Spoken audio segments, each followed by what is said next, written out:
Yuba-Sutter.live's local government live streams are presented by Plumas Lake Self-Storage in Plumas Lake, where lifelong local residents are helping other residents keep things safe, providing indoor storage units, outdoor RV and vehicle parking, moving supplies, and Penske truck rentals. Details at plumaslakeselfstorage.com.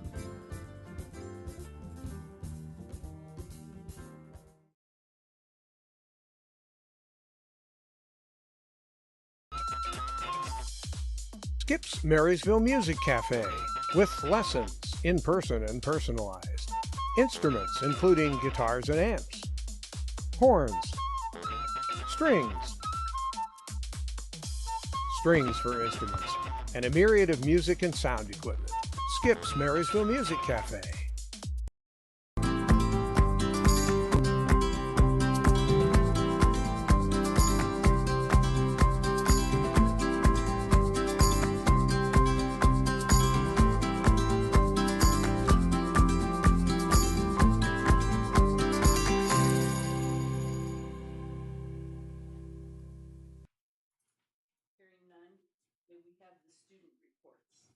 We have 2 new student members from Yuba-Sutter High School now. We'll start with Eddie from the valley. Good evening, guys. Like Ms. Osumi said, my name is Eddie Jensen, and I am the River Valley Board Rep. My job is to just talk about what River Valley ASB is doing and kind of the projects we have in the works and of the past events. So to get us started, we had our ASB meeting today, and we started working on our Winter HOCO Festival for basketball. That is the HOCO voting system, what theme we're looking at, and what Spirit Week we want to involve with the HOCO Spirit Week. This Monday, we wanted to show our staff a little bit of appreciation, so our Pride Committee put a breakfast cart together, a Starbucks breakfast cart. So we had coffee and donuts and stuff that we brought around to each classroom and let the teachers pick what they wanted to show a little bit of appreciation for all the hard work that they're doing. Our canned food drive is beginning this week. It's going to run all the way until November 16th. So I think there's going to be a clash competition involved with that, and we're really just trying to, make the season a little bit more merry for the unfortunate people who cannot have Thanksgiving this year.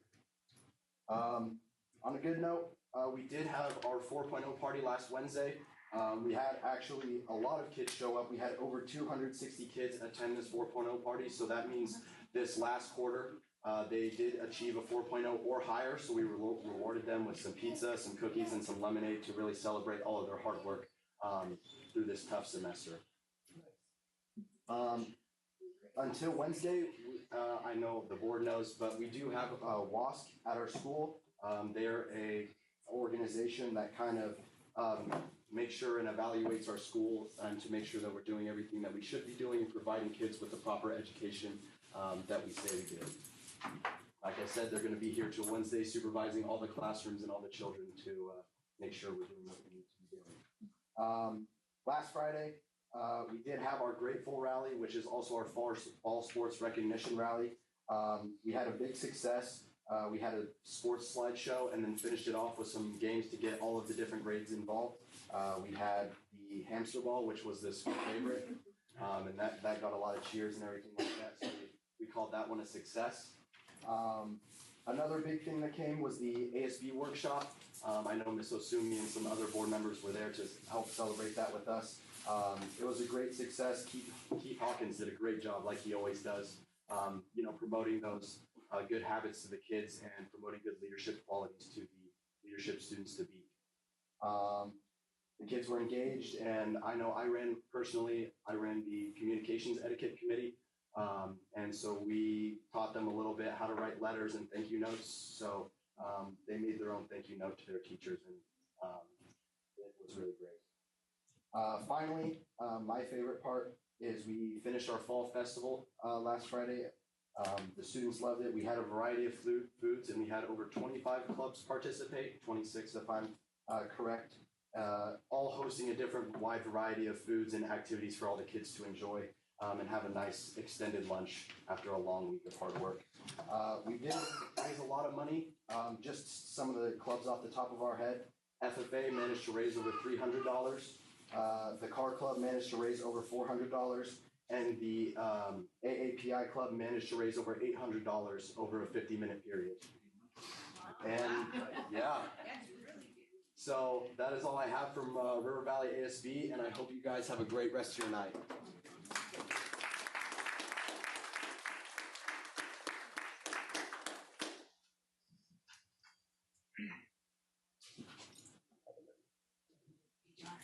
Good evening. I see some familiar faces over there.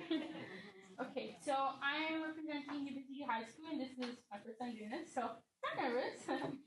But some of the things that we talked about in ASB, we meet every Mondays, Wednesdays, and Fridays, and one of our upcoming events is Deck the Halls, where we decorate. Each group has like a hall that they decorate: freshmen, sophomore, juniors, and seniors. Juniors are doing Winter Wonderland, and I'm not sure who is a judge for that. I believe it's superintendent. I believe. Yeah, so that's going on. And then, like Eddie had mentioned, fall into leadership. Eddie and I actually worked together for that. We planned all that up, and some of the I asked everyone who was there what their favorite parts about it were, and they all said that their partners from RV were great, that the speaker was very inspirational, it was organized, and the kids all had good spirit. Another thing that happened on Friday was the staff versus students basketball game, which ran very smoothly, and a lot of kids enjoyed it and said that we should do more stuff like that because everyone was kind of enjoying it, and there was a lot of kids participating. And something else that's this week, which ends, I believe, on Thursday, is the canned food drive. And each class has like a little class competition, which I think juniors have raised the most cans, so that's good because I'm a junior. I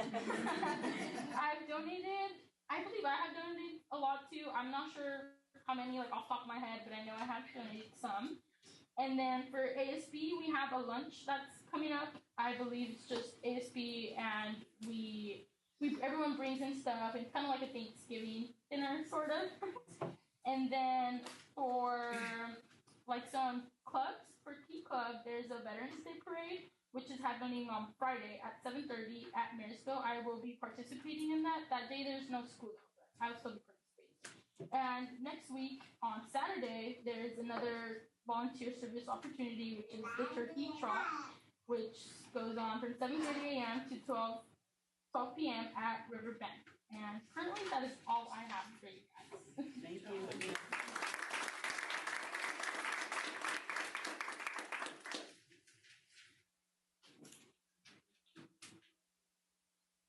Hello, everybody. Hello, Aven. Okay, so it is also my first time being here. My name is Aven Sanchez, and I'm here for Albert Powell High School, and I wanted to start off by saying that recently we had our family fun night where anybody was welcome from Albert Powell AM, PM, and we also invited April Lane, I believe, is a school that is right next to Albert Powell. We invited April Lane to join us as well, where everybody was able to come together and trunk or treat through the halls. But that was fun. I sadly wasn't able to go because I had a meeting for Shady Creek at retreat. But that was fun. And then later on Friday, because the bonus week for Halloween, we had games and we had a pumpkin contest, but we were drawing on pumpkins instead of carving them.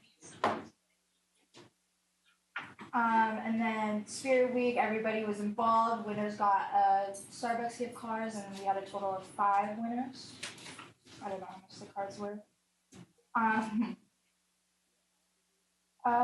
That was it for the week before. But coming up, we have Thursday rewards for credits. So if you earned a total of 20 or more credits during the first month, 6 weeks, you get a prize, which I think is really nice. And Mr. Zulu, our school principal, will also be making breakfast for the AM kids and lunch for the PM kids. And then we have Bonus Friday, which will be our ugly sweater making competition. So whoever makes the ugliest sweater wins. And then we have that Bonus Friday is also a prep for our 5K run, where everybody is welcome. So if you guys like running, run. And that's all I have.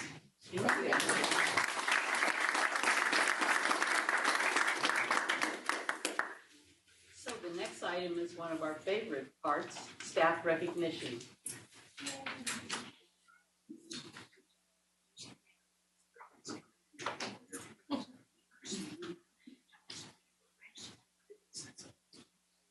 Good evening, everyone. In Mr. Reed's absence, I will be introducing recognitions. The board has prioritized this time on the agenda to recognize members of district staff who have engaged in unique or extraordinary acts to educate today's students to succeed in tomorrow's world. And in doing so, personifying the district's mission, which states our students are, sorry, I lost my spot. Which states our students and staff will be lifelong learners, creative problem solvers, and responsible, ethical, and respectful contributors in a global society. The board has prioritized this time each meeting because recognition shapes a culture of overall excellence by increasing productivity, promoting retention of top performers, and encouraging ongoing improvement.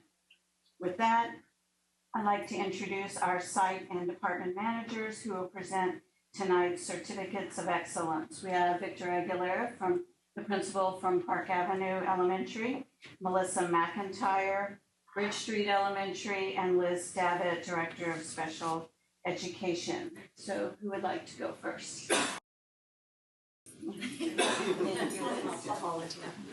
Okay, I'd like Ned to come up, please.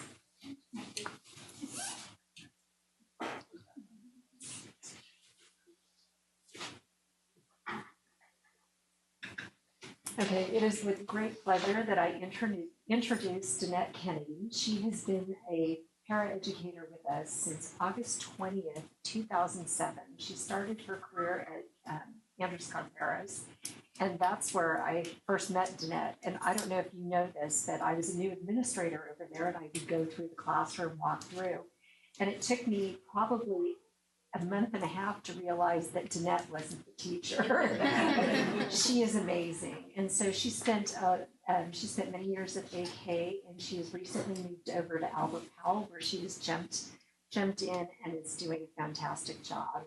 She really is what makes our classrooms move and our students learn. So join me in congratulating Danette.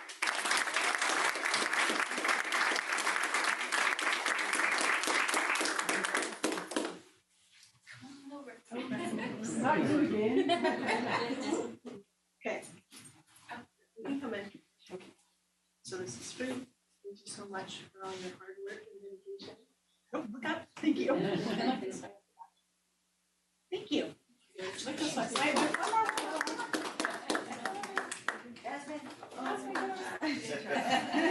to get away.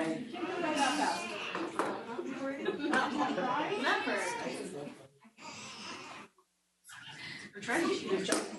Yeah.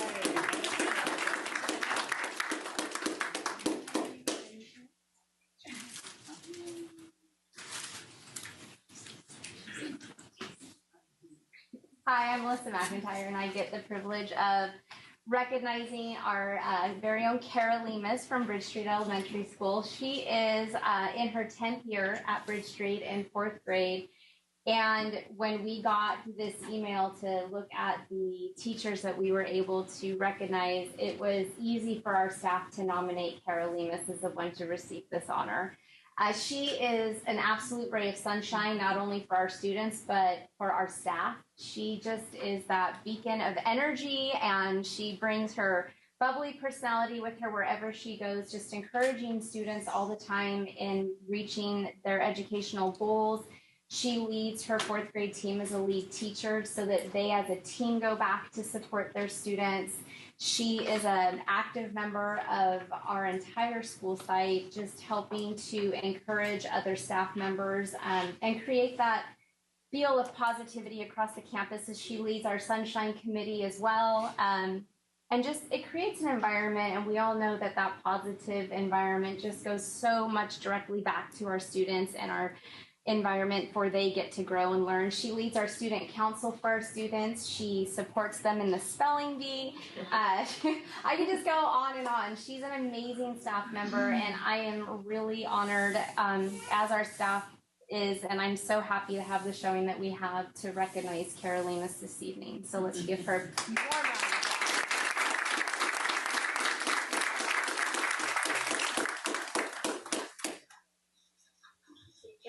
Congratulations.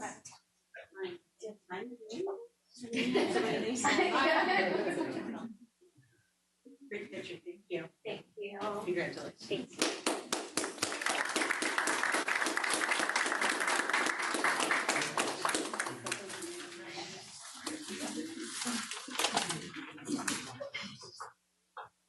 I'm Victor Aguilera, principal at Park Avenue. I have the privilege of recognizing Mr. Victor Mejia. Come on up, sir. I would like to congratulate Mr. Mejia for this recognition. Mr. Mejia, you should know that this recognition is not just from me, but from the staff at Park Avenue. Mr. Mejia goes out of his way to welcome, assist, and encourage all staff members at our school site. He often gives his own time to help other teachers and students with any and every kind of help they need. He is the first to welcome someone new and recognize them as a person. He is truly kind in every facet as a teacher, friend, colleague, and person. He is a team leader and excellent at communicating information beyond just his team. Mr. Mejia is a conscientious teacher. He focuses on the objective while maintaining classroom management. He excels at building relationships with the students and celebrating their successes. He has a knack for helping students work through their problems in a caring and thoughtful way. No matter how much they struggle, they know that Mr. Mejia will not judge them, but will support them whenever needed. Mr. Mejia also continued to work on Sunshine Committee during pandemic times and found ways to safely acknowledge staff members in times of celebration or need of support. Whenever someone needs a pick-me-up, Mr. Mejia is standing by. Thank you, sir, for everything you do for the Park Avenue community, and congratulations.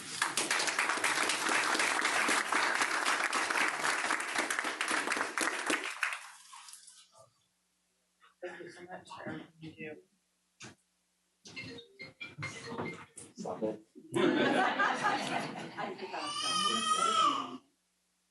Thank you very much.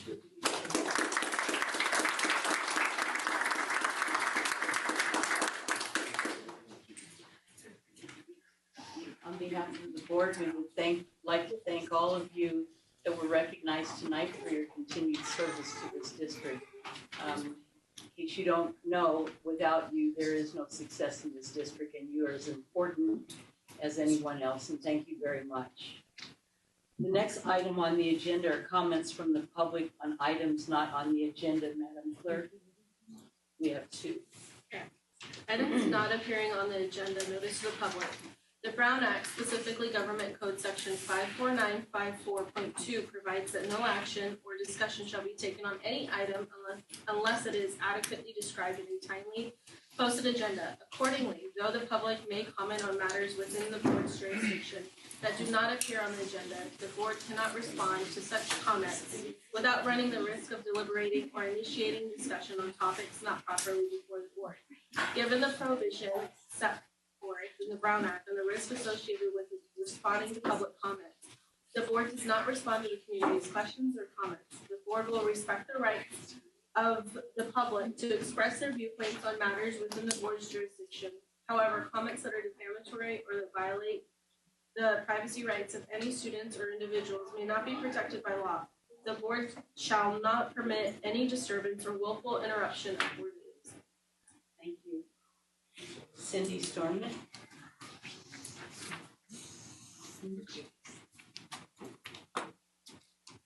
Well, Cindy has two comment requests.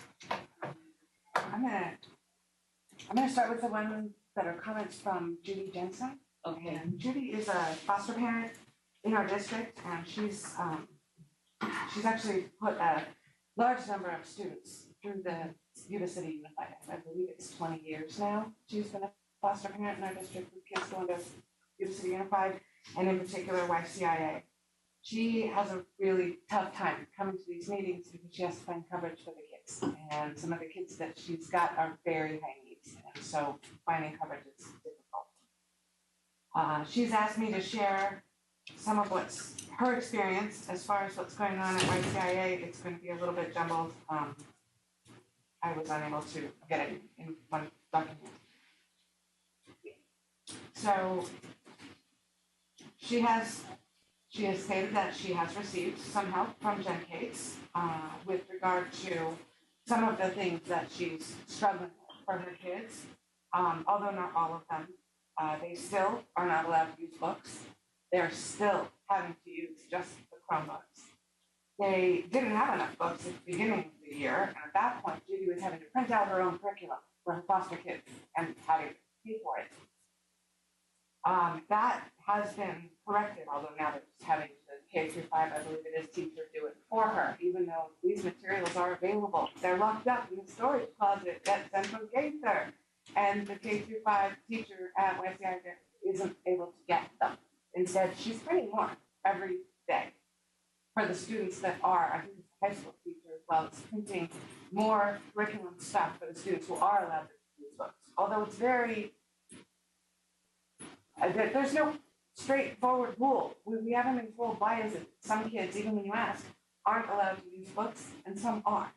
Some are forced to use the Edmonton program and others aren't. There's no rhyme or reason to it. It's crazy.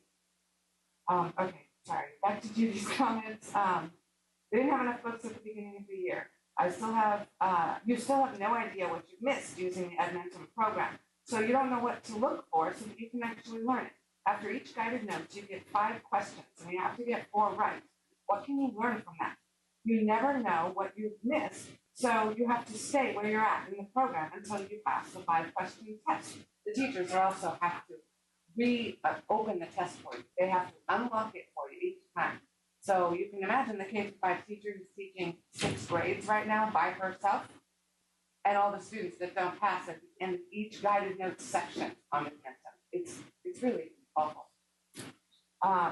The teacher is going over the post-test questions with the kids now, but now the teacher has to go over with them, with each kid, instead of the kids just guessing and trying again to take the test over and over, asking the teacher to reset it. It's not fair, she says, that the teacher has to spend all of this extra time. Why can't there at least be a printout of the test so the students know what they got wrong? Why are we still a so-called independent study if we are distance learning? It is super hard for my foster kids to try and catch up when they don't know what they are not getting. Most of the foster kids I have now won't even try YCIA because they are not helping them. It's not allowing them to have the education that they need. There was a survey that was sent out.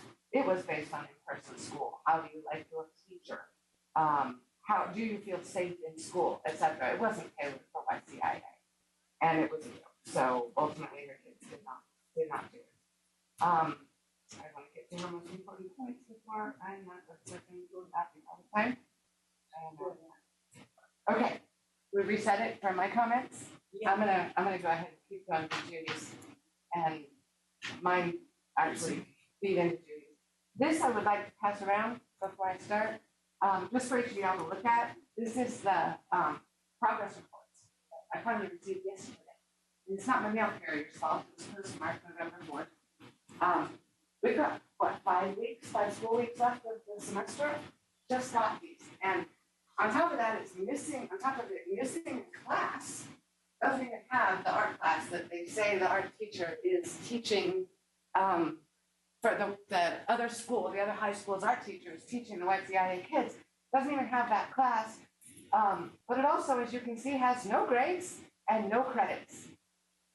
And that's just not true, obviously. My kid has 4 classes, one of which is at the college, but she has A's in all of her classes, and she's most certainly earned credits. In fact, one of the classes that's on that says 0 credits, she just finished like last week. She completed the whole class. So all the other kids are probably getting something similar, on top of not getting it until yesterday, November 7th, when we've got, again, 5 weeks left in the semester, these kids, parents aren't gonna know whether they're behind or not. The rest of the kids, they're gonna get this. I sent it to, I sent a picture of it to Ella's teacher last night when I got it in the mail. And the teacher said, well, apparently something's not right because this is what should have gone out, although it's still missing the arm because they've still got that messed up. This is what was sent to the office and should have come out on the progress reports. That progress report is nothing. It literally says 0 credits and there's no grade listed and it's missing a class. Another problem Judy is having is with the Edmonton program, it freezes. And I've got an email with screenshots, pictures she sent to me today that she took of her kid's screen. And when you're trying to take these 5-question quizzes, the program freezes. And it pops up with an error, and then it says, we're sorry, something didn't go right. And I'll send you guys a picture of the warning. But it's what's happening to her kids over and over. The kids are so defeated, they feel dumb, and then on top of that, they're made because of what you guys did, this board did back in May, by approving the course-based independent study and changing your board policies. What you have done is made it so that the kids that were earning credit based on work completed, which is a traditional independent study school process, which is what Ms. Asumi responded to my Williams complaints, that she changed some of them to a uniform complaint procedure. She said that that it is still run, essentially it is still run as an independent study school. I sent her responses to the board, to all of you via email today. It's not run anymore as a traditional independent study school. Traditional independent study school, you get credit for the work that you complete. These kids, Judy's kids, are being made to sit and be on this program for 4 hours a day, plus the half hour, an hour they have to spend with their teachers in the morning, and then they get an hour where they're supposed to be online working for 4 hours, and then they have to be on with maybe the same teacher or maybe another teacher for a half hour to an hour. And they're with an entire class. And these kids, a number of them have anxiety, have ADHD. This program is not the best for them. And they're uncomfortable asking questions about whatever they've gotten wrong while they're sitting in a screen that is a class full of other kids. So they feel stupid. And this program makes you feel stupid. This program made my kid feel stupid. And it totally defeated her desire to learn. Thank God she was still taking courses at Yuba College. Because if it weren't for that, what this district has done to YCIA and to the kids there, it's awful. One last thing, you're gonna have a ton of kids because you're doing the course-based independent study, sure. They're sitting for 4 hours on Edmonton every day, maybe not, but they're not progressing. You are going to have a slew of students who are deficient, credit deficient. And you just need to look at the numbers. Don't look at what the grades the kids have. They might have straight A's, but they've earned 0.3 credits in the entire semester so far. It's a problem, you guys. It's a problem. There's a lot more, but I'm way out of time. So thank you.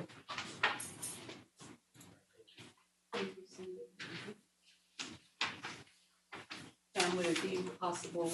I won't be here, but would it be possible to provide the incoming board with a report on the concerns that she's raised? Of course. Or is that acceptable with the rest of you? I think there needs to be a response for the incoming board, Pam, because those are some serious concerns. So assuming can we request that? Yeah, it's the pleasure of the board. I would also offer a conversation with Mrs. Jensen and Mrs. Storm regarding the concerns, because he's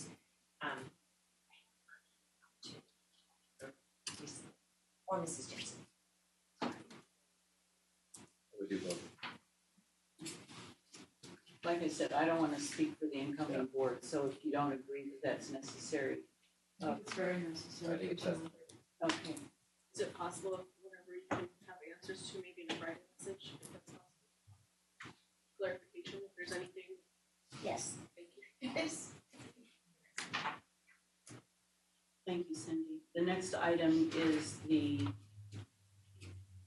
facilities update presentation. Oh, Mark. Yeah, we're gonna let Mark Mark and Scott run this one. Yeah, so Mark was kind enough to basically expand the presentation that we had with the facilities committee to the board tonight. And I think it's important that the board hear the entire message that basically we hit upon in the committee, and I'll let Mark take it from here. So this is just kind of an update where we're at with some projects. Let's kind of run through it. Get this to work. Got you. That guy never wants to work. There we go. I'll get down once you pass. So this is obviously a major project, is moving the district office. And we're in the process of doing that right now. We did take possession of the building on November 1st. And right now we're in the process of getting everything set up, adjusting furniture, IT's working and making sure we have all the connectivity. And then our first wave of move will occur this Friday on November 11th. We're going to do an HR, business services, and some administration. And then on November 14th, that's when it'll actually be opened up as a new district office, which will be next Monday. And then following on November 19th, which is a Saturday, we're moving over student services to the new district office. And then we'll take about a month's time to go through this space here, put in new furniture, and then at the end of December, moving IT and food services into this existing district office. Another project we're working on is our long-range facilities plan, and that just really recently has just taken off. LPA Architects is actually working on coordinating it. They're doing our education specifications as well as the facilities master plan. And right now they've already started on the building assessments. They've done Gray Avenue and they're kind of going through all the sites. They'll probably take 2 to 3 months to get that completed. And we're also working on the education specifications, which is kind of on a parallel but still a separate path. The first meeting has already occurred on that. So as master plan committee, we'll have our first meeting on November 15th. And so as master plan is supposed to be completed around June 2023. What does it mean when you say educational specifications? It really gives a guide for the facilities master plan. So really, what the goals are of the district as far as putting together the programs. And then we're taking that and applying the facilities for the programs. I guess that's a quick summary of it. So, yeah, so at the end of the day, it's all about education, what happens in the classroom. So this is really, getting input from teachers and staff that are in the classroom on what is needed from the facilities to really, further education. So that's where we step back a little bit and let, the educators kind of, give input on that. And this is just a quick summary of what we're gaining from the long-range facilities plan. We're looking obviously at capacity, and one of our capacity challenges is going to be doing our pre-K and then dealing with the growth we have in the district. We're looking at security, safety, which is a very top priority project right now. ADA access requirements, seismic upgrades. We have 4 facilities that we have to expand upon our seismic upgrades, our energy management, technology upgrades, infrastructure assessments. We do have some concerns with some parking lot issues, as well as our water, sewer, and electricity. Traffic flow issues and safe routes is a concern. This will identify some of those, hopefully get some solutions out of this process. Space equality. What is that? That's really looking at all the spaces, make sure that one school is equivalent to the other school. Make sure we have equivalent spaces throughout the district. And then support buildings is really our warehouse, admin, district office, maintenance, facility, and then transportation. Looking at the grounds, as far as the trees, looking at low water maintenance in our grounds it depends on how our drought conditions continue. And then looking at a 10-year capital plan. That'll help tremendously as we're going through our upgrades on our projects. We can actually plan out a 10-year plan instead of going out 2 or 3 years. We're going to go out more of a longer range. And then they'll make recommendations for our capital project recommendations. And then also looking at funding recommendations. So that's the items we're going to be looking at, so long range facility plan. And then looking at some projects we're doing currently, and this is kind of the progress we're doing with the shade structures. We have shade structures going in at every site, and this is the first phase, which we awarded a contract for $2.2 million. And Terrebonne and Lindcrest, the work has already started, ground been broken. And Gray Avenue, Berry, Bridge, and River Valley High School follow in this first wave, the phase one. Phase two will be in Albert Powell, Yuba-Sutter, King, Riverbend Park, and Yuba City High School. Those will be bid out in the winter of 2023, probably around February. We're still getting some design approvals through DSA. That's the whole up on the bidding process. Yes. How did you guys decide which school had more? It's not really priority, but It really depended on the requirements took with DSA. The first group that we did, the phase one, we were able to get those permits over the counter. So the process was pretty quick because there wasn't a lot of additional upgrades we had to do on the sites. Because these do tie in with ADA upgrades and other things that DSA requires when we're doing a project on site. So these projects had the minimal, obviously Terrebonne and Barrier with the gym projects, they're more current with all the code compliance. So it was pretty easy to get those over the counter. Phase two, the process is more lengthy. It takes about a 3-month process to get through DSA. And that's why those are on the second phase. And in that process, they will come up with other items to do the shade structure. There'll be maybe some restroom upgrades, parking lot upgrades. They'll be incorporated into those projects. And then phase three, that's the AK, April Lane, and Lincoln. Those are the most challenging because we still have some projects we're trying to complete that are out of compliance with DSA. We have to get those in compliant before we get those bid out, so they'll be incorporated with the project.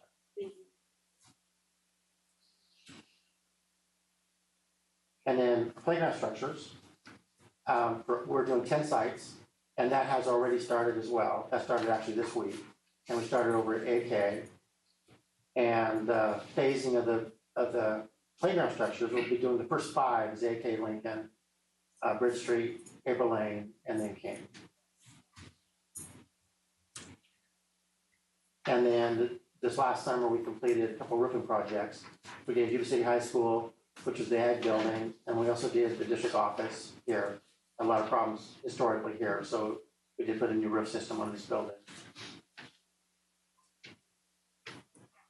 And then we did some flooring projects, major flooring projects. We replaced the flooring at the MP room at River Bend, and over winter break, we'll be replacing the gym, multipurpose room at Yuba-Sutter. That'll be occurring here in a little over a month, almost 2 months. And then other projects coming up are 3 major roofing projects this summer. Park Avenue, which is a membrane roof, and the membrane is just getting thin. We need to put another coating on top. And then Lindcrest, you see same thing with the Lindcrest. Oops, back up there. So Lindcrest, the roof's not leaking, but what you're seeing is deterioration at a point of the membrane. It definitely needs repair and maintenance on it. So we're applying a sealer on top of it. That'll give us about another 15-year extension on the roofs at Lindcrest. Isn't there something that's more long-term? What's that? Yeah, we could, it's also just cost management. It's actually a good strategy to take a membrane roof, which is usually about a 10, 12-year lifespan, and then add a coating on top, which we're doing. And then that gets you about another 15 years. The best roofing systems are really built-up roofing systems. You get longer longevity. But I'm trying to extend the life as long as we can out of this roof system. And that's really the most economic way of doing it. Normally, is there like a warranty that comes with? Yeah, usually it's a 10-year warranty. It's pretty typical in roofing. And then it includes like leaks and stuff. So yeah, if there's roofing leaks, the contractor will come out and repair the roofs. And all the roofing we've done in the last several years, we've called them out several times to repair roofs that we've done. But even this last rain we've had very minimal roof leaks compared to historic leaks in the district. So we've all this roofing that we've done as we've seen the benefits of it. Yeah. We're finally seeing the benefits of it. So you finally got rid of the lake in the English department and It's finally gone? That's good. But we still have, but obviously there's still a lot of facility work out there, but we are chipping away at things. And then Barry, same thing, we're just in the membrane wear. So this is being preventative. Getting this repaired now before we have a leak. Getting ahead of it. And then we have a flooring project coming up at River Valley High School also this summer, be that multi-purpose room. That's the same failure that we've seen at Yuba-Sutter and Riverbend. We're coming in and replacing it. And then I have a couple asphalt projects we want to complete this summer also. Park Avenue, we have some sections, the asphalt is in really bad shape. It does definitely do better. As well as Lincoln, we have some areas that need repair as well. Will those be complete takeout? No, we just don't have the funding to do a complete playground, parking lot, and the walkway areas. So it's just like. It's just, what we're trying to do is take the worst areas and come in and do cut out and replace those worst areas. And buy us time, because a good example is Barry, where we just completed it. That was a 2-phase project. Both phases were about $1.2 million. This is kind of because they're creating safety issues, tripping hazards. We're trying to repair that now. And then as we go further in the facilities master plan, we'll be able to prioritize our site work. So the damaged asphalt you guys will be removing in that section? Correct, yes. So are they also gonna look at putting underlayment underneath there? Yeah, we'll rebuild the base. So a lot of areas, if the base is failing, and that's where you'll see it where it's caving in, establishing the base failing. If the base is not failing, the base has been adequate, where you got enough rock underneath it, then we won't. We'll just do the asphalt replacement. But it's more than that. It's not just the rock. It's the underlayment, the film that they put on, like on roadways. Oh, you're talking about sealer. No, it's like a tarp, but it's. Yeah, they do fabrics. The fabrics, Yeah. they typically do the fabric in the compacted gravel. They'll typically do the fabric if the compact gravel doesn't need compaction. That's when they'll add in fabric as additional. And then that's common practice. And then, but if you get the gravel base needing compaction, then typically they'll put the fabric in. Yeah, same thing. They do, well, the way it is, you got dirt roadway, and if they don't meet the compaction requirements, they'll put fabric. And then if they do rock, they don't meet the compaction requirements, they'll put fabric. And then they'll do the asphalt. I just think that if you're gonna replace something that has that, Yeah, wouldn't it just be? if it's required. We do have geotech engineers involved, we do the testing, we do the compaction testing. So if it is required for the compaction testing, we'll apply it. But if we're getting the compaction, it is typically not required.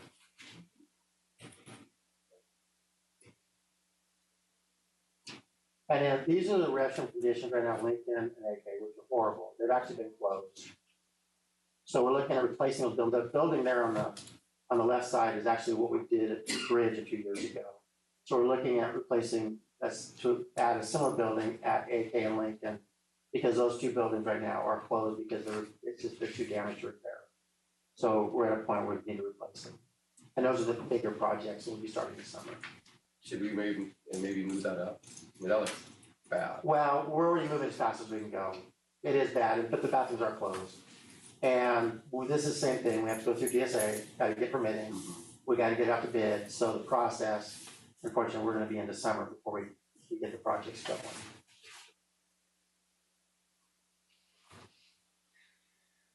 And this is what we're doing at King Avenue to try to create more of a secure barrier to the front office. When you look at the entry coming through, if you look at the right drawing, the front entrance is at the very top corner, where it says corridor. Currently, we're actually having people coming in, parents and even people from public are coming in to the King office. They're going right through the corridor, or they're going into the multi-purpose room.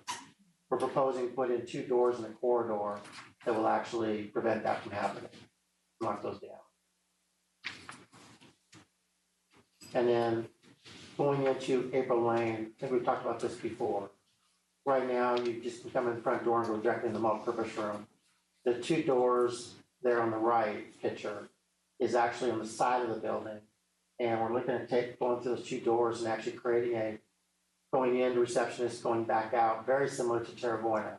So you have the principal's office, you have a reception area, and then we lock the front door going into the lobby. Where it says lobby there is one of the multi-purpose rooms. So that provide a lot more security for April Lane, or the check-in point than we currently have. That's a quick summary of our projects. Any questions? Questions, board? Thank you. Thank you, Mark. Sure. The next item is the consent agenda. Is there any item that any member wishes removed for consideration? If not, may I have a motion, please? Make a motion that we approve this consent agenda. Second. We have a motion and a second. All those in favor? Aye. Opposed? Please note Mr. Quilty is not present. Action items, student cases, please. I'd like to make a motion that we approve the student cases as presented in closed session. I second. We have a motion and a second to approve the student cases as discussed in closed session. All those in favor? Aye. Aye. Opposed? Abstained? We have one abstention. Thank you. That's Member Domi.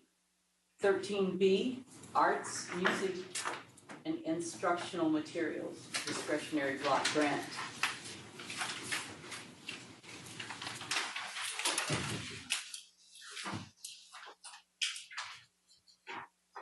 Good evening. It was very exciting to see the playgrounds and shade structures come to fruition and begin construction. That was part of our ESSER 3 grant plan that we had shared last year.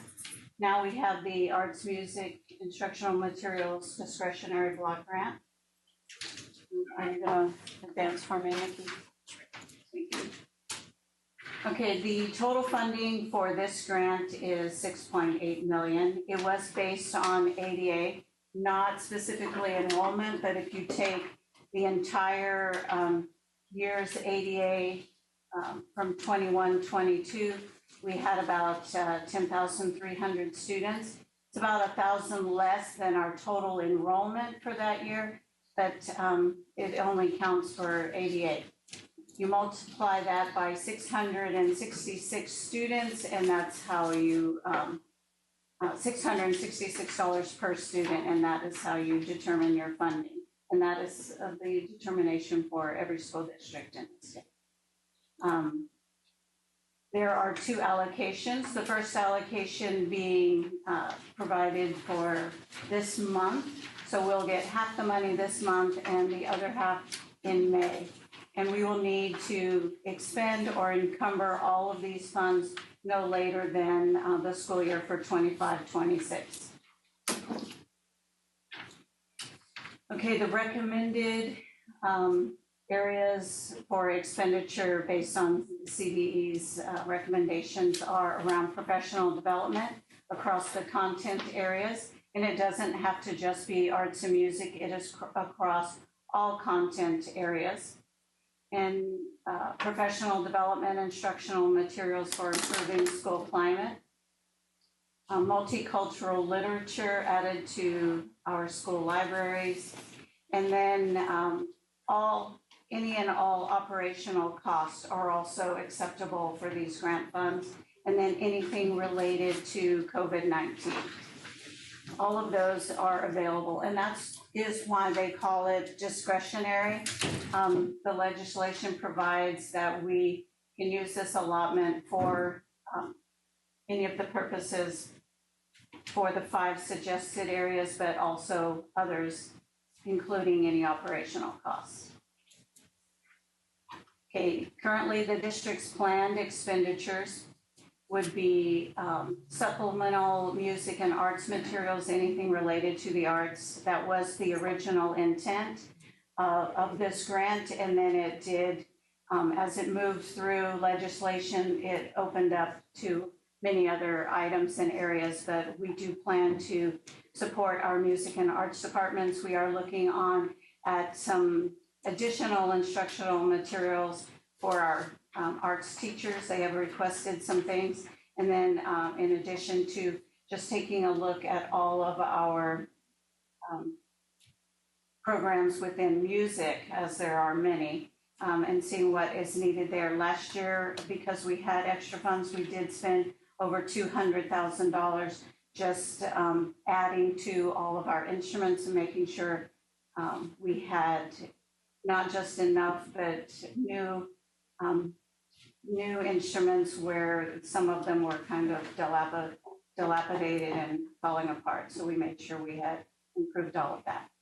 The other big area that we want to focus on for this grant is improving our classroom technology. Just as we took advantage of some of the previous grants to take care of shade structures and playgrounds and furniture for classrooms, We want to look at our classroom technology. Mr. Cookman has been looking at different areas, different vendors that have the latest on classroom technology, including speakers and microphones and interactive boards. So we're going to take a look, do some piloting of some different classroom components, and then see what suits best, and then take input from teachers and those working with the equipment, and see what we can do to improve, bring our classrooms up to speed. And then in addition, we would spend any, finalize any of the classroom furniture that can't be covered through the other grants that we've allocated funds for furniture on. So those are the current planned expenditures. With this, any questions on that so far? Go ahead. What type of furniture do you need? This is the continuation of Meteor. We just wanted to have it approved to use some of these funds for that if needed as we move through. I have some concerns with that. I can't hear you, I'm sorry. I said I have some concerns with that, with what you're saying, like if we're gonna use some of this funding for additional furniture that we haven't already laid out for Meteor in the classrooms. It wouldn't necessarily be additional furniture. This would be a way for us to pay for our planned furniture in case we need it. Don't we have the other grant to pay for? We do, but if money runs out, we wanted to have approval to use some of these funds for that purpose. And based on the 3 pieces you guys have here, how do you have like an approximate as far as what your allocation would be out of the $6.8 million for each of those items? No, the primary allocation would be around the classroom technology. The arts and music, in order to, we have a lot of things already in place for arts and music. The key thing that the music department would really love to have is a performing arts center. And that is something that we would love to move forward with. This amount of funding isn't anywhere near what that would cost. Costs $1 million to put a strip of concrete through something. So this would be supplemental materials or uniforms or updating any further instruments or equipment that they'd like to have. That's not going to be something that costs 6.8. The bulk of this funding would be around the classroom technology. Can I ask you a question? Since it is geared towards, I know that you're using it for instructional materials, but it started off with arts and music. Have we thought about expanding rather than just materials, teachers for that program, those programs, and availability to have more choices with music and art? That is certainly an option. We do have a large music program for a K-12 district because we start and we have music all the way down to first grade. But that is something that we could absolutely look at in offering more. The one thing also I want to remind the board is these are one-time funds. They'll be expended by the contract this school year. So the concern I always have with growing is sustainability. And so something certainly we can look at, but my hope would be is if we expand, there's a way to continue to sustain it. Well, and I kind of have a question, following along with that, because having more teachers, and I understand it's a one-time funding, but it would more teachers to offer more music courses for, especially in our elementary, would alleviate some of the requests for more prep time for the elementary school teachers. I mean, that would be a win-win. I mean, the kids would win, they get more music instruction. And there's all kinds of studies that show that really helps learning. And again, I would it's a great idea. It's something we would all want. Again, we'll come down to sustainability and the board's decision regarding where they want to allocate funds. Because those will be ongoing part of And I get that. I just, I would rather see that than more furniture, personally. And again, I would like programs that we can sustain over time and it not be just a 2-year thing and then it gets disbanded because we don't have the money. I get that, and I know that would be a pain, that would be awful, but, the professional development you're recommending, what is that? I'm not recommending that. That was one of the recommended ways to spend these funds per Okay. CD. So that's not something that we're We using have, funds for? no, that is not what we're recommending. We have, a huge portion for Title II. Each year for professional development, we pay for our extra professional development days for staff out of that budget. And then we also have our educator effectiveness block grant that we are just starting to spend that's specific to professional development. So we have funds for professional development. These funds don't need to be allocated for that purpose. And Shelley, and really what very often with these one-time funds, you will see that is a bullet point as an allowable expenditure. PD is pretty typical as one of those expenditures.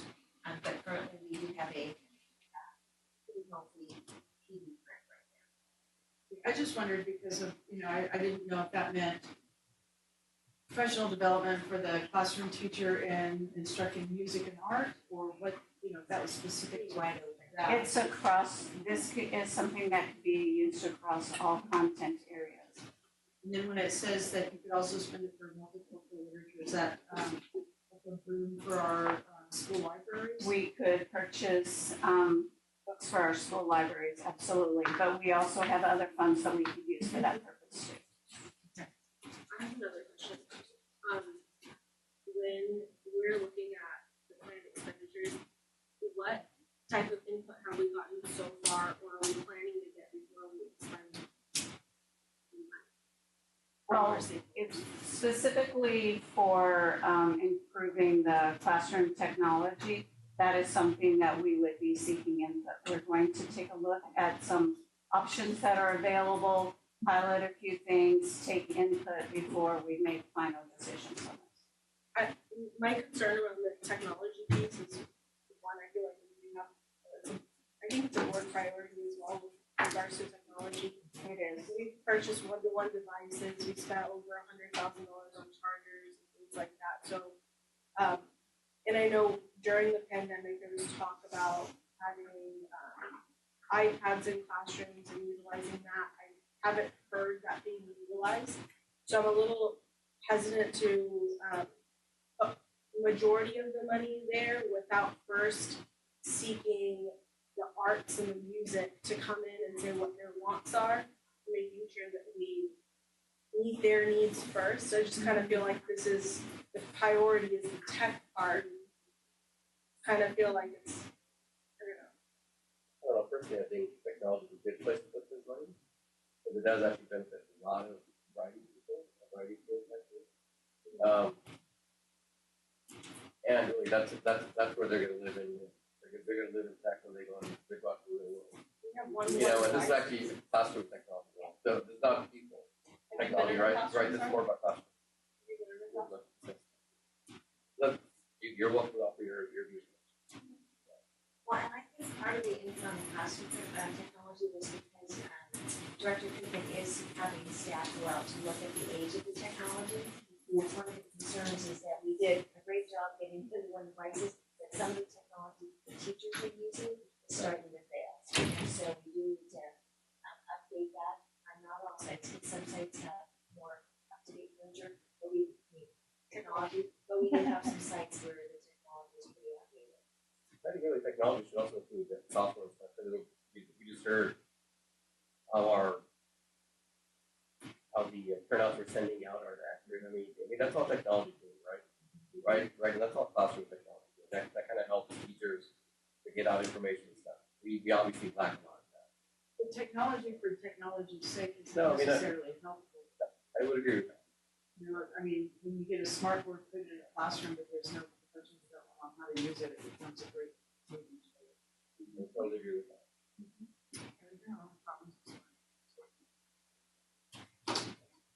Any other questions for you? I would like to see, and I don't know if I have a point in this, but, you know, in talking about the technology, there's gonna be a lot of technology in the music world. And I would like to see that some of that technology is built around the way the arts and the music will be using it as well. One of the other things that you remember, the board, when they set their priorities, technology was number 5, and arts and music was 13. So again, when we look at allocation of funds, it also is in alignment with your board priorities. Things come up during the year. Yeah, this block grant wasn't known to us when we were setting those priorities, so that might have skewed things a little bit also. And the board, once seated, will have an opportunity to review your board priorities once again. And Pam, the plan is a plan that needs to be approved, however, it can be modified. Oh, yeah. It can be adjusted throughout if we need to, or there's some requested change, we can do that along the way. It is a discretionary block grant.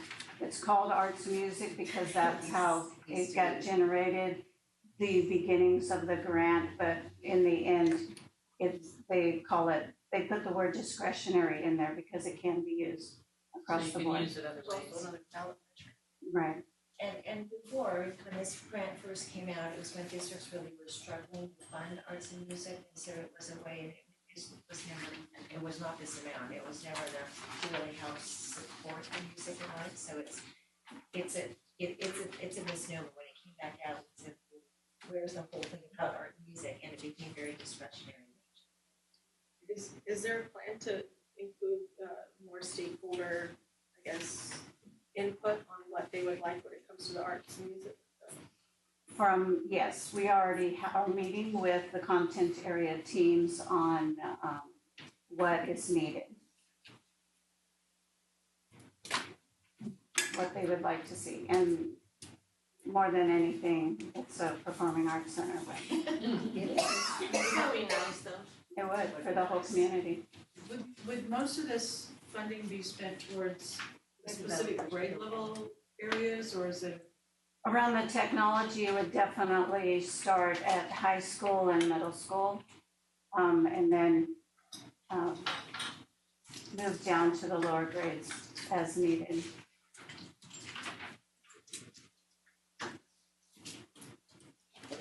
Board, are there any other questions?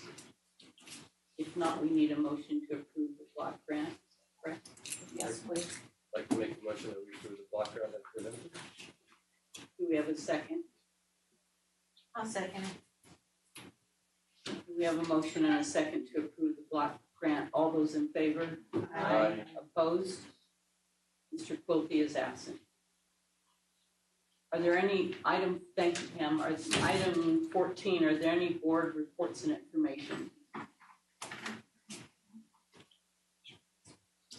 We had a committee's report meeting and Mark did a wonderful job presenting to us. Madam Clerk, are there any written communications? Comments from employee representatives? Ms. Lukens?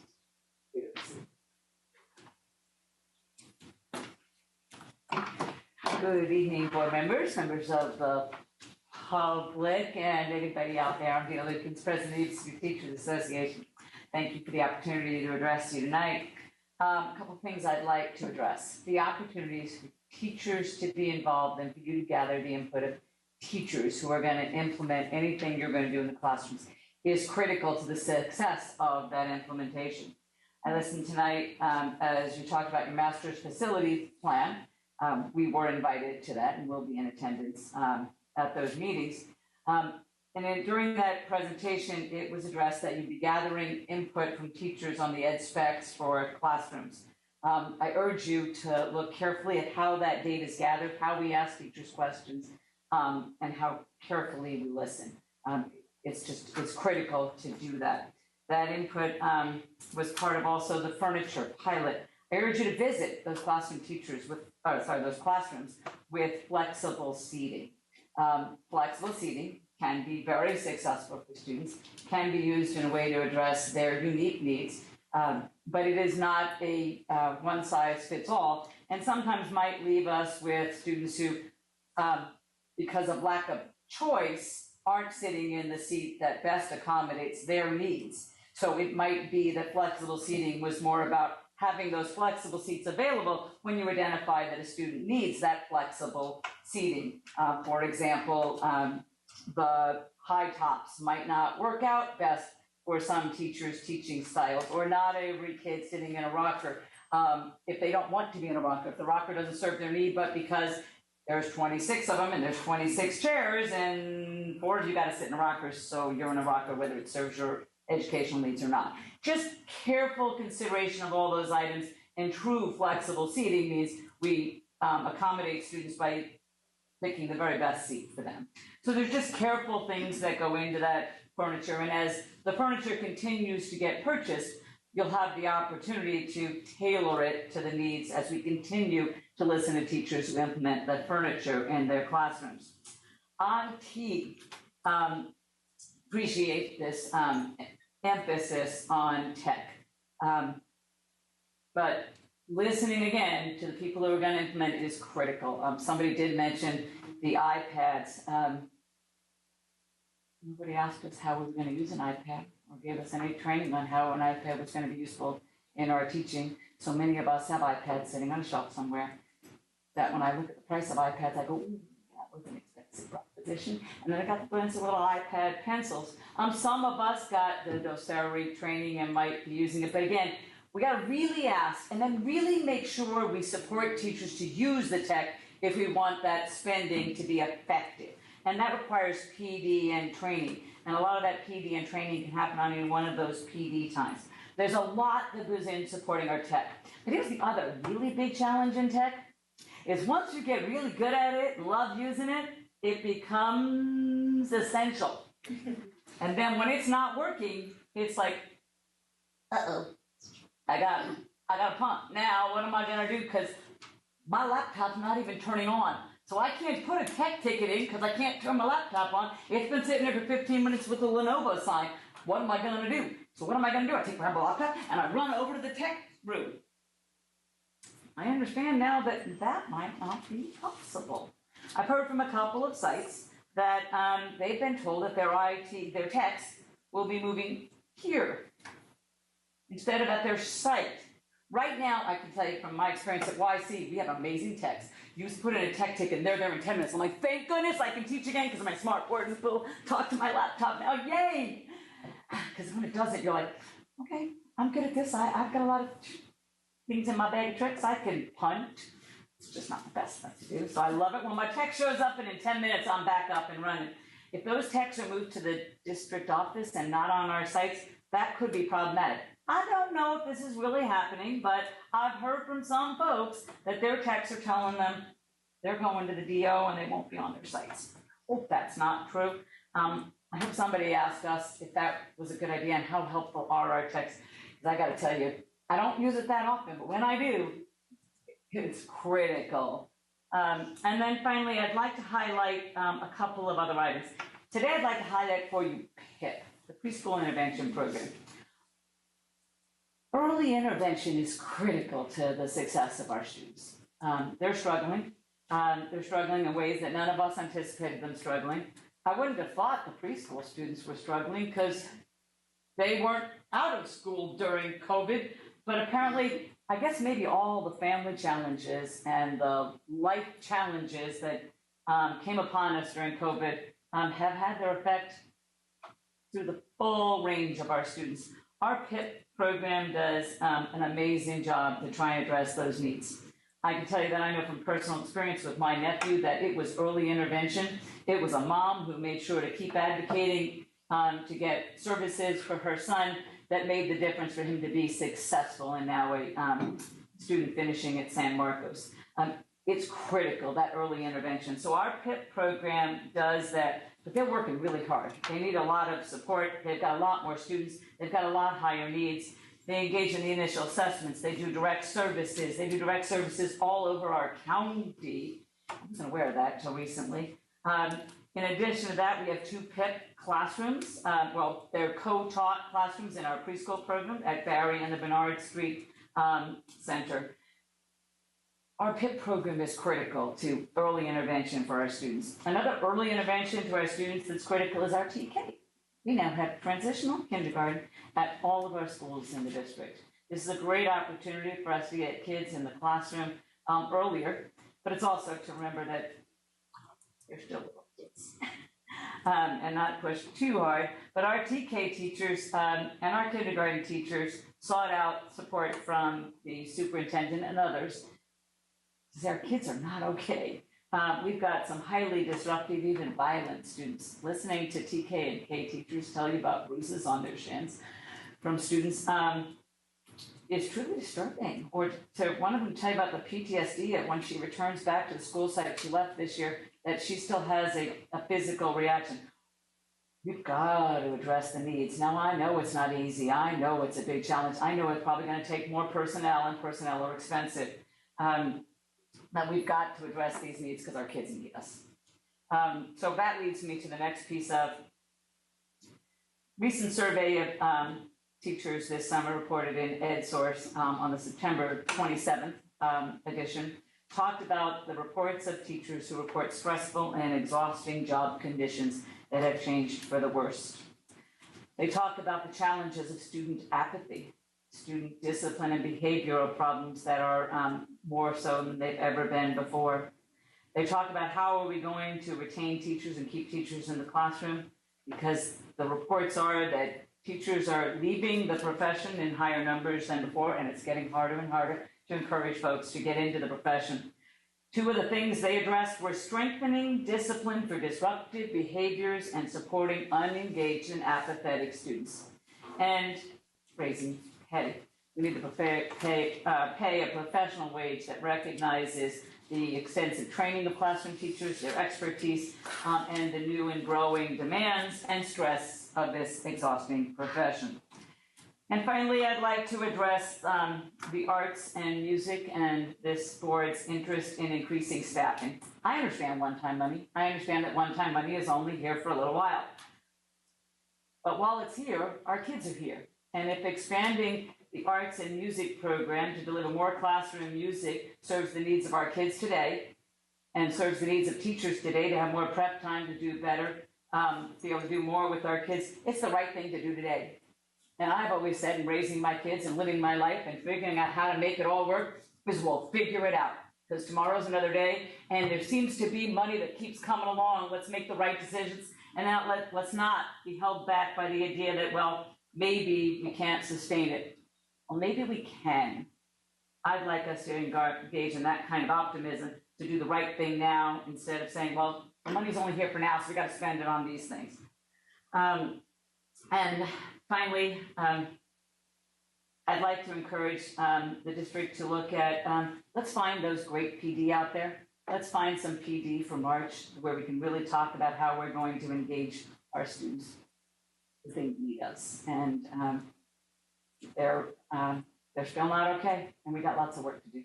So I look forward to doing that work, continuing to have that optimism no matter how hard each day is, because our kids are counting on us. Thank you.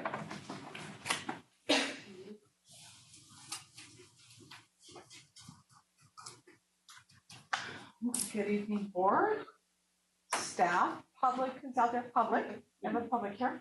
I'm Mercedes Geraldine, as you know, the president of the Yuba City Unified Chapter 265 of the California School Employees Association.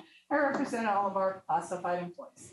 I'm going to start with, of course, they're gone, but recognizing Danette Kennedy, who is an amazing para, has been doing this, I think, for 16, 17 years. It's been an AK for a long time. We've had lots of different discussions over the years. And I'm glad that she's really in a place that's making her happy and she can find her joy at work. I'm going to take a minute, because I always get confused on whose last board meeting is when, to thank the board that's here that for all the work that you've done for our students, our community, and our district. For those of you that will not be here, thank you so much. For those of you returning, some we know, some we don't know. We'll find out when we come back, I guess, in December, right? We're not in November. So, but thank you again. partner with the district to do new hire orientations. And the district's been very supportive of this, and part of it was a little bit of a law, but that's okay. You can expand that, or you can be supportive or not. And Rob Pogue and myself and some of our team have been putting on these orientations quite a bit and trying to capture all of our employees that have started over the last few months that just quite haven't gotten into there. Gives them an opportunity to learn a little bit about CSE, but also gives them an opportunity to learn about the district, about the board, about the administration at the district, how to fill out a timesheet, things like that. So we really appreciate that support that the district's giving in that NEO, and I think it's benefiting our employees in the district and of course CSE. Yuba College took a really bold move recently, and they brought to the table, the negotiations table, to raise all classified ranges so that no classified worker was making under $22 an hour. I think that speaks volume for our partners of Yuba College, because $22 an hour is a little more of a living wage than our $15 an hour that some of our employees make. So just wanted to plant that seed out there that there is some movement out there that's very positive. And I thank you this evening. Good luck if you're, run for a race or something, and thank you again for being part of the board. Comments from board members? I have one. Kind of piggybacking off of what I heard tonight, but also what I've heard from a couple of other teachers as well. I just kind of want to know what the plan is with the revolving PD. I know over the years there's been different ways that it's gone about. There's been times where it's like a period-based system where you get a schedule and you go to different classes based on what you're assigned to. But ultimately, I guess my question would revolve around when are we obtaining input from teachers about what the actual needs are within the classroom, but also when it comes to, can we also see the results of what the needs are? On PD or on PD? Yeah. So, Pam, I don't know what the plan is in terms of March. You are interested in knowing when we survey teachers on what they would like to have, what responses are? I would like to know what their responses are as far as the needs of what they're saying are, and then also like how we're meeting those needs. Okay. Because before, 1 year when I worked for the district, there was kind of like a student schedule type of setup where all the classes were at RV and everybody got a schedule and they got to check their first, I think, and second priority. And then obviously based on the availability, they were plugged into the master schedule or whatever. So I guess I would like to know what the format is as well. I also think, going back to what Jasmine just said, I remember that PD training, and a lot of the PD sessions were led by our own classroom teachers. And I think that's a really good use of our resource, and I think it actually probably provides more efficacy than hiring some outside guru to come in and speak to our teachers. Other comments, board? I just wanted to say it's been a pleasure to be here. Good luck to those that are running and will be the new board members. It's been fun. It's been a learning experience. I don't know. I enjoy the kids. I enjoy everything about doing things for the kids. Not everything's easy. We had a tough couple of COVID years. I know it really took its toll on everybody, but I've enjoyed it. And so I wish you all the best, and I hope everything goes well. And for the students, for the bus drivers, for the classified, for the teachers, there's tough times out there for everybody. I know, and I see it coming. But we will weather it. We get through it every other time. We'll get through it this time too. So good luck to everybody, and hope that you all have a great rest of the year. I'd like to add something. Do we have some plaques here? for two of our departing board members. So, I don't know if Doreen, if you'd like to present them, because obviously you have a lot more history with some of them than I do. So let me start with Mary. So Mary, this is just a little token from the district and the governing board in recognition and appreciation for your outstanding dedication and service to the students and families of the Yuba-Sutter Unified School District, educating today's students for tomorrow's world. You were a board member sworn in December of 2018 and finishing in November 2022. So thank you, Mary. It has been a pleasure working with you. Thank you.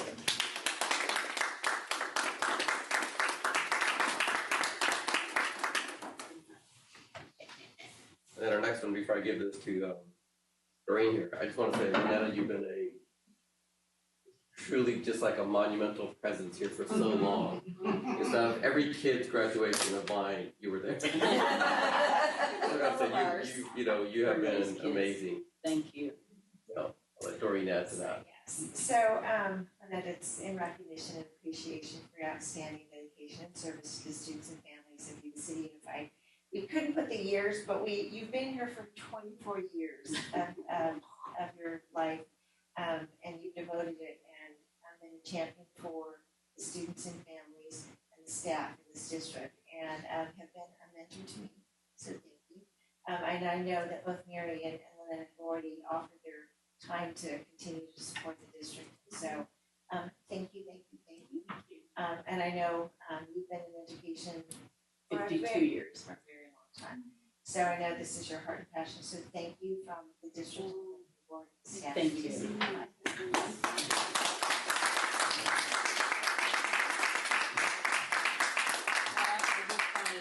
Say it's been an honor and a privilege to serve this district for 24 years. My students can't believe how old I've been. This is my 52nd year of teaching at the university level, so it's been a long time. I want to encourage the board to continue the good work. Please work as a team, and to please understand that our first priority is and always should be what's in the best interest of the children of this district. I'm hoping that the current returning board members will make that message clear to the new ones so that they understand your allegiance is to the parents, the children, and the families of this community. It's not to superintendents in other areas, it's not to legislators, it is to the children of this community. And your only agenda, please, should be to serve the kids in this community, because when you fall off that track, it's not good.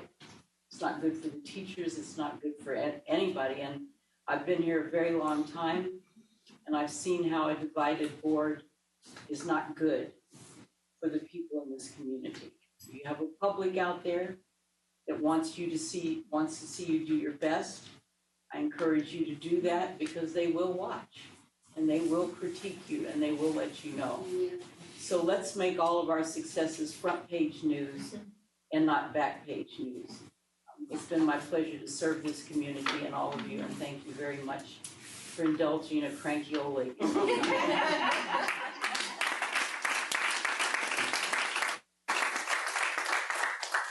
I am, just for those who have asked, I am doing well, my cancer treatment, and I will beat this, and I thank all of you for your prayers. Amen.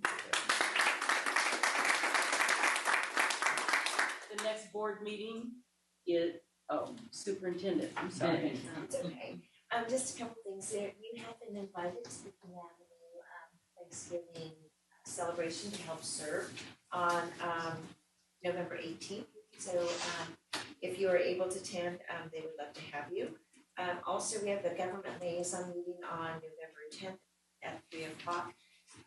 It will be one of those conversations. There will be a conversation about recommendations and suggestions to have with our community partners regarding surrounding safety and cultural sensitivity and equity. So that will be a topic that we'll be discussing on Thursday. Mr. Orozco. Did I hear Scott correctly? He was going to cover my class. I'll be out of town.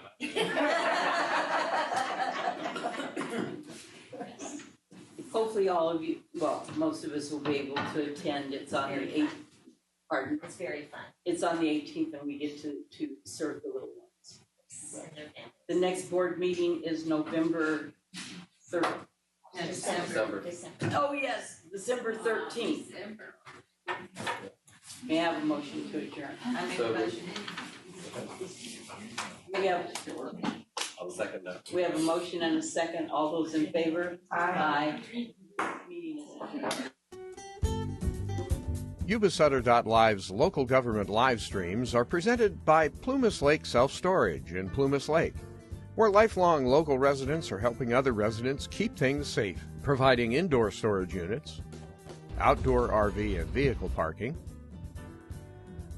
moving supplies, and Penske truck rentals. Details at plumaslakeselfstorage.com.